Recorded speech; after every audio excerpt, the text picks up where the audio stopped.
Hello everyone and welcome to this video. Probably only this class will see. Our topic for today is Renaissance art and how it progressed and changed.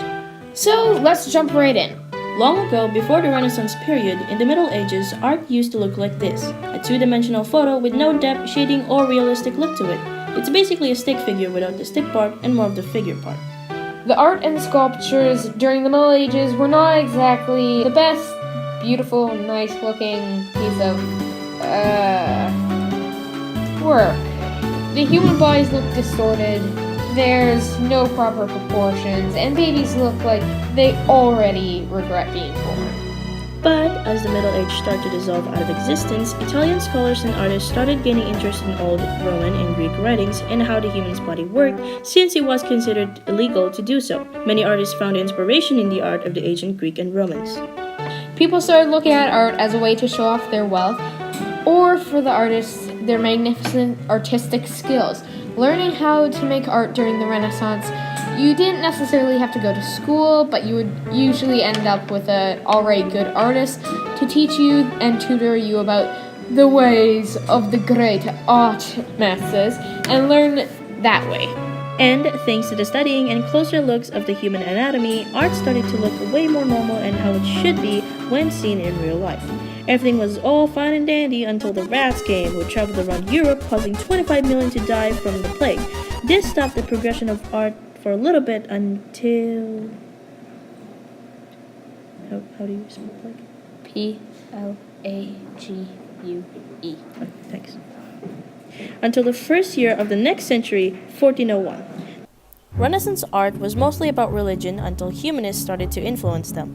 A sculptor named Lorenzo Ghiberti won a competition for designing doors against other great architects. Really? Just doors? Oh, not just any doors, my friend. It was a bronze door for the baptistry of the Cathedral of Florence. It's still just doors. Yeah, but this is the church we're talking about, where they were the major patron of art during the Renaissance. By the end of the 15th century, Rome has displaced Florence as the principal center of Renaissance art. But in the middle of all these, three great inspiring artists started to gain quite the attention. Two of these three said artists are the widely known Leonardo da Vinci and Michelangelo. And these guys hated each other. Well, more of an intense dislike for each other. Same difference. Yeah, I guess. Leonardo's best-known works like Mona Lisa, The Virgin of the Rocks, and The Last Supper shows his ability to paint with light and shadows as well as making them look like an actual human being. Michelangelo, however, did not spend most of his time to make paintings, although he did create the piece The Creation of Adam.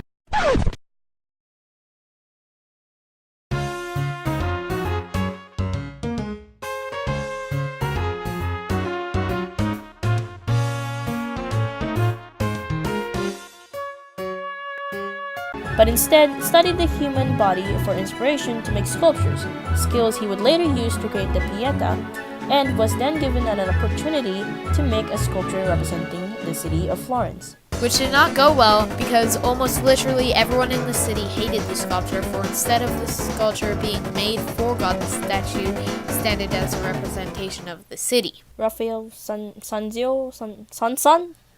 Annyeong Sun! You know what? Raphael Sanzio, the youngest of the three, also known for his painting called School of Athens, and as an architect, looked up to both of the artists. Many of the works created in the time of the Renaissance was, like we previously mentioned, more towards religion. An example of this is the painting Virgin Mary or Madonna. The Renaissance art spirit spread through Italy and into France, Northern Europe, and Spain over the course of the 15th and 16th century. The further development of oil painting happened in Venice by Giorgione and Titian a little later on. Making art nowadays doesn't have to revolve around religion anymore. There are many different types of art. Heck, making memes will probably consider you an artist. You see, art is now way more diverse and open to anything.